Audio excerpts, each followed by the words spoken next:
Hello everyone, this is Betsy from Ideas Times 2 and today I have a tutorial for you. So I made this little bag. I was recently on vacation and stopped at a gas station I've never been at before, and I came across these little glassine bags which were for some snack items of some kind, I'm not sure what. I asked the cashier if I could have a couple and she readily agreed. So this one is slightly bigger. This one is the tiny one that I used for this journal. So I'll walk you through the process of how I made this. It's very similar. I'm gonna link this down below, but Cyndi gave me some Happy Mail, and in it she enclosed some of these baguette bags, which are super long, 17 inches long. Actually, doesn't baguette sound good? It sounds good to me right now. Anyway, so these wonderful bags, and she made a journal cover out of this particular bag, and I will link that down below. Very similar to what we're going to be doing today. So you can come across these little things and they just like inspire you to do stuff. So that's what happened to me. So this tiny little thing is 3 inches by 2.5-ish. So you can see it compared to my ink blender here. You can see how tiny that is. So let me just open this up so you can see kind of what it is exactly that we're going to be making. So I just tied on a little charm here. There is a baker's twine closure with eyelet. You can see that this part is actually that part of the bag. I intended to leave it open, to make this into a pocket. Totally intended to do that, and then I forgot. So I did glue that closed, but certainly an option once we get to that point. So inside I just have, a tag and a pocket. You can see that the spine has fabric on the inside and outside. The signature, I have two little signatures here.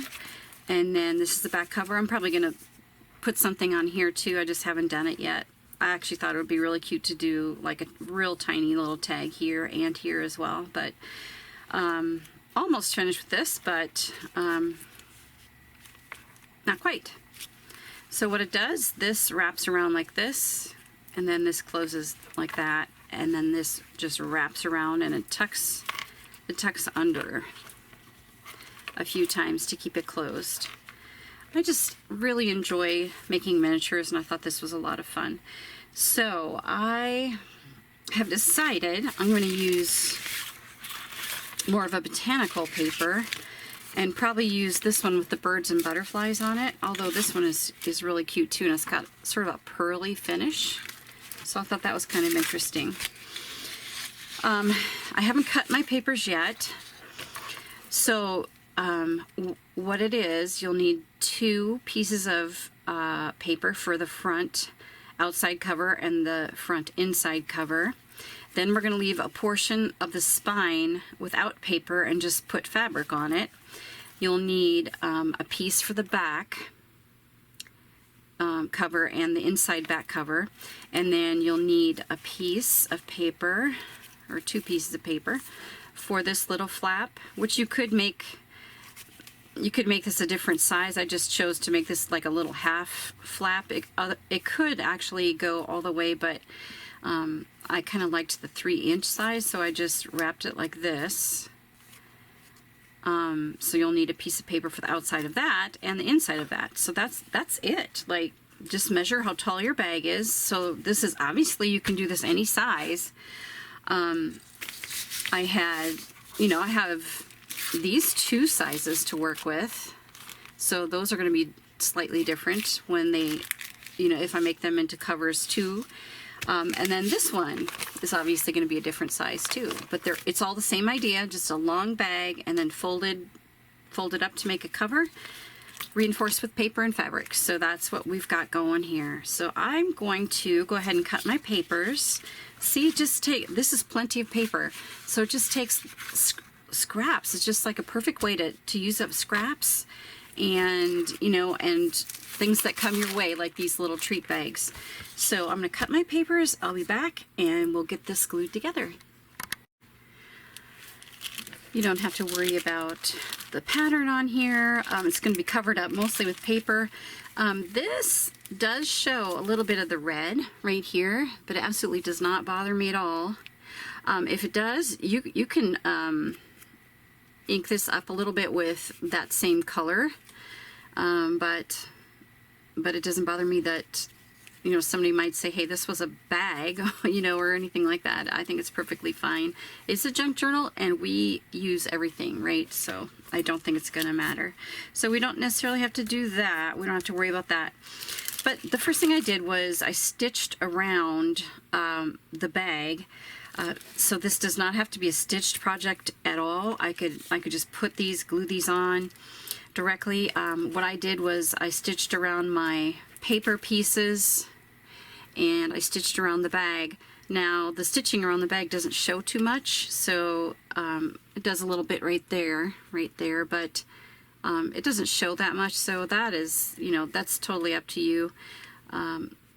Stitch or not stitch, do it first or do it last. I did decide I wanted the fabric stitched, so even though I had everything stitched up already, I just went ahead and just like went back and forth here, stitched at the spine, and then went back and forth here. So that was kind of an add-on for me. So that maybe is an indicator. You might, if you do want stitching, you might want to do it at the very end of the cover when your spine pieces are on there. So that was just a little something, although I don't think it, you know, I don't think it matters at all. You can ink now or you can ink later, like before you glue these on. Obviously, if you want ink around the edges on these, you would do these first. So I'm going to stitch around this bag and stitch around these papers, and then I'll be back. Before I stitch, I am going to preserve my pocket. I'm not going to forget about the pocket this time. So what I'm going to do, since this will just be one layer of something in a pocket going in and out, I'm going to reinforce that that edge right there with a piece of the, it's not the same paper, but it's a very similar, oh, look at the cute butterfly on that. So I'm just going to put this is just a scrap I just picked up from these two papers that I'm using. I'm going to glue that on like this, and then I'm going to stitch around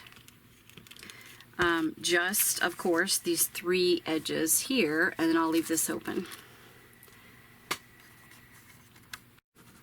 Alright, I'm back with the bag. I sewed around the three edges and left this one open for a little pocket. I'm just going to line up, and I sewed around the edges of these papers, and like I said, it doesn't have to be a sewn paper at all, the bag or the papers. So what I'm going to do is just line these up so that my spines are pretty evenly spaced. So this will line up directly with that, this top portion right here, this straight edge here, and then I'm going to snip these off later. So I'm just going to glue it on for now. You could, you know, hold this up and snip it before you sew. I didn't worry about that. I just thought I would just do it afterwards, which is what I did on the other one. But either way, so I'm going to line this up so these spines are going to be similar. Obviously, these two have to kind of go in a certain place, and then this one is the one where you fiddle with to make sure. And you could even use a pencil, and once you get it the way you want it, you can definitely, okay, so looks like I need to come over a little bit more that way. That's 3/4. Okay, that looks great. So I'm just going to hold this in place and just put a little mark here because that won't show. All right. So after you get the papers on, you'll also need 4 little scraps of fabric. So I picked out this fabric, and that will come along next, and I'll show you how I usually do those spines. So like I said, I'm not going to make you watch me do all the gluing, but you'll glue your outside cover pieces on. Whoops, sorry, my glue is almost out. Getting to the point where it's It just gets annoying that it takes so long to come out of the bottle. I'm at that stage, but I did purchase another bottle, so. Fact is that irritates me so much that I usually use half a bottle. I'll get a new bottle, and then when that's half, then I'll pour the two together to make a whole bottle. That's usually what I do. All right. So, and then I will clip that off after this dries. So that's the way I'll do it. I'll glue that, and then I'm going to flip this over and do the same thing. I will glue, let's see, which is front, which is top and bottom. I'm just going to glue this one up to the edge. And then of course here's our center, and that's our flap. So I'm going to glue those on, and they just mirror what's on the front. Oops. Small flap, small flap. So it just mirrors what's on the front. And then this one will only go up to that edge there, the edge that's a little bit shorter. And then you'll have your pocket. So I will do that. And then what I'll do is I have 4 small scraps of fabric, and I've already measured these, so I know they're going to fit right on top and overlap the paper a little bit. What I like to do is put a little bit of interfacing on the back. It's an iron-on interfacing, so it makes it a little stiffer and easier to, for example, to sew. But the main reason why I do it is because it gives me a layer between glue and fabric, because if you do glue, you have to be so careful to get the thinnest of layers so that it doesn't seep through the fabric. So that's the other reason why I do that. I always have some interfacing, just some thin interfacing. It doesn't matter what kind, really. And but fusible is super nice because it'll sort of become one with this fabric. So then I will just put a very thin layer here and glue those on, but I'll do that after I get this on. Okay, so there's the front. There's the back with all the papers on. I did goof up though, and I told you this one would be the same as this piece. It's going to be a little shorter just because of this flap, which I'd forgotten about because I didn't do it with my first journal, so I totally forgot that, but I just snipped it off on this edge.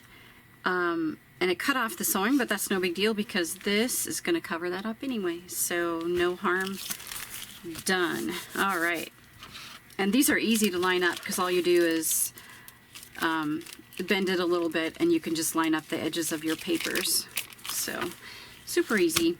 Okay, so the next thing after I prepare these, and I also sewed along the edges of those on the long sides. I do like the look of it coming across too, but sometimes I don't do that and sometimes I do. So either way on that, but these are prepared and ready to go. So I'm going to go ahead and show you what I do on that. I tipped my bottle up. I was leaving it flat to make it easier and I accidentally tipped it upward. So this is going to overlap your paper a little bit, so go ahead and put glue on the paper just a tad and then down the center, and then just take your finger, or if you have a different kind of tool that you might use, make a real thin layer top to bottom. Another thing I wanted to mention too is when you glue these papers down, make sure to glue those edges down really well, all the way to the edge on those papers. So I think that gives you a much better grip, so that when you're opening and covering your book, then you'll have a more stable cover. Okay, so then you just put this over, just center it, peek up underneath there, center it. I maybe cut this a little too long, especially for such a small book, so I might wind up trimming that, but so just do that on here. I don't need to do the whole thing, but just do that on both spines on the outside, and then you'll go ahead and line it up on the inside as well, and glue them on the inside. All right, so here we have the finished, almost finished cover. I do think I'm gonna trim my spine fabric just a little bit, not much, but I think it turned out super cute. Excited about this. A few things. So I clipped mine afterwards, of course, forgetting about this pocket that I made. So I'm gonna very carefully go back and stitch that, because that will bother me. Like, if that doesn't bother you, it's really not that big of a deal. Maybe you're collaging on top of this or something like that, then you maybe don't even need the stitching on there, or maybe you didn't stitch in the first place, in which case you're probably great. So that is just one thing to be aware of, to go ahead and cut this piece before you stitch it, or before you glue it down on the paper, to cut it the correct shape. I thought I could get by with just snipping it afterwards, but see what I did. See what I did there? Don't do what I do. All right, so a little bit of trimming, like I said, and then another thing that I should have done is to probably glue, you know, the bags have a little bit of a gusset. For example, here, like this. And so this is gonna, when you put something in your pocket, you're gonna be like, well, which side do I put this on? So it is a good idea to glue that down, which I will do now. And it's really not that big a deal, but it might have been easier to do it before. So that is just another little pro tip. Do some of this stuff before. Think about your pocket. That's what I should just say. Just think about your pocket. Goofy. Just wasn't thinking along those lines. There, like that. Okay, so now the next thing would be to put your eyelet in. So just make sure the eyelet doesn't, you know, come past this top edge here. So I put in a tiny eyelet, so just the 1/8 inch size, and I like to measure a little bit, so I'll be measuring. All right, just like that. And like I said, just make sure it doesn't come past your edge. And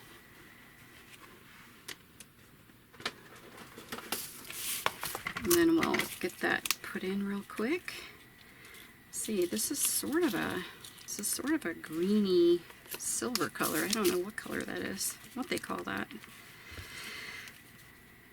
I think I can still stitch those little corners of the sort of tag shape there. I have to do it very carefully, but I'll do that to finish up my project.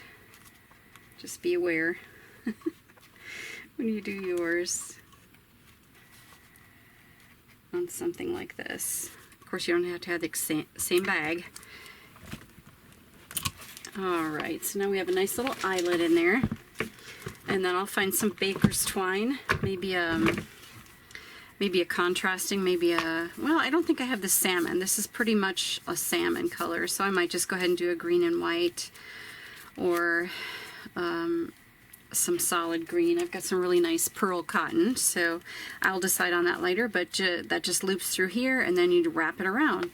So that's it for the cover, and you can see there, you can just put in your signatures, sew them right into the spine, and you're good to go. So I hope you enjoyed this tutorial. This was such a fun project to do, and it's very very satisfying, very quick and easy, and I hope you give it a try.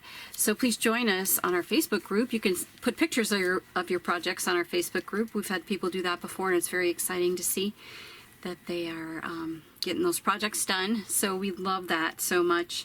Stay tuned to this channel too, because we have a giveaway coming up as we creep towards 6,000 subbies. We're super excited about that. Thank you so much. We also have an Instagram and an Etsy shop as well. So thank you again for joining me today, and we will catch you in the next video. Bye.